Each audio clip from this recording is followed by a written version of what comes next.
did you work with Frank Langella more than once? Because weren't you in a movie with him as well? I did a movie called Starting Out in the Evening. That It was a very low budgeted movie.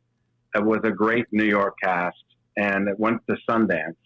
So that movie went into Sundance, and then I did another movie called Sugar, and we shot in the Dominican Republic, and that went into Sundance the following year. So I'm like, this is great, too, Yeah. But Frank was the lead in this movie. It's a very sweet movie, and he's just terrific, and he's hilarious and brilliant, and he gave me a lot of very, very sage advice, Oh, and we had a lot of laughs. would you care to share some of that advice? What's You know, I something that he love- said to you that we can, I don't know, that we could, like, a nice tidbit?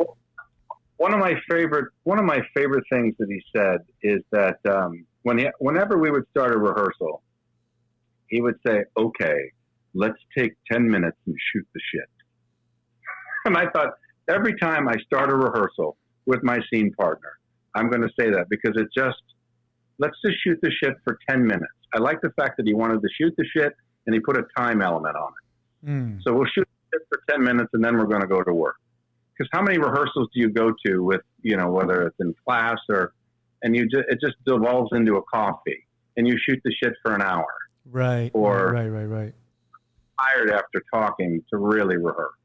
Right. I don't know. Maybe that's just me. I don't think so. And how would shoot the shit go? So you're sitting down with Frank Langella. What does he say? Well, we would just talk about the day, or we talk about the rehearsal.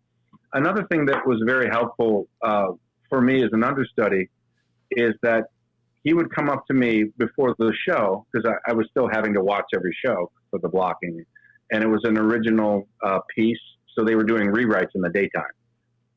So they were trying new pages at night in previews. So he would say, "I'm going to work on 3 things tonight. And after the show, I want you to come back and I want you to tell me what those 3 things, and I want to talk about them." Huh. So it was like a test. So it really kind of made me have to kind of sharpen my eye to, look to see what he's doing and see if I could put some words. And that's just the love of the game. I mean, that's really, you can ask about teaching, and like, I just love the game. I love the craft of acting. Yeah. And it allowed me, to your earlier point, it allowed me to stay at it when it was tough. Yeah.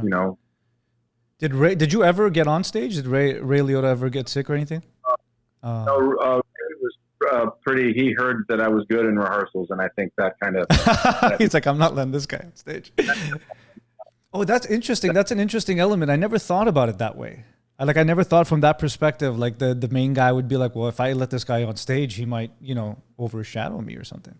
Well, it's also, I don't know how much, I did hear that from, fairly reliable sources, and that, it's human nature, but it's also his part. You know what I mean? He doesn't owe me. Sure, would have been nice to go on, but it's his gig, and yeah. Yeah, it's just nice to be along for the ride. I would think. Well, I learned a lot because I didn't sit back and, I didn't really realize the whole caste system in terms of, understudies and what they're thought of, how I thought they would be treated, especially in a smaller company, shall we say, with more respect. They kind of like don't. It's kind of they don't want to know that you're there until they really need you. Okay. And I was like, oh, okay, this is a thing. I thought so. It was kind of there was a hierarchy, shall we say? Yeah, that makes sense. Yeah. So no, I learned a ton. I learned a ton of what not to do, what to do. But I really knew that if I didn't get comfortable around Frank early on, that if for whatever reason, if I went on and I was not prepared, or I got starstruck or overwhelmed, or I wasn't, whatever, I wanted to make sure that I had as much rehearsal as I could get, because we didn't really get to rehearse with Frank along the way.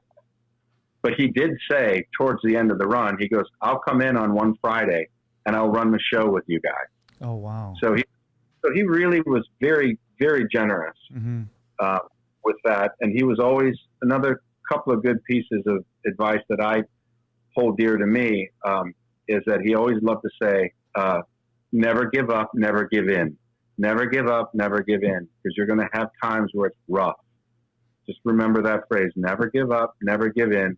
Mm-hmm. And he always liked to use the term about playing cards. He said, you know, you're going to get shitty cards dealt to you as an actor, Mm-hmm. especially in the beginning.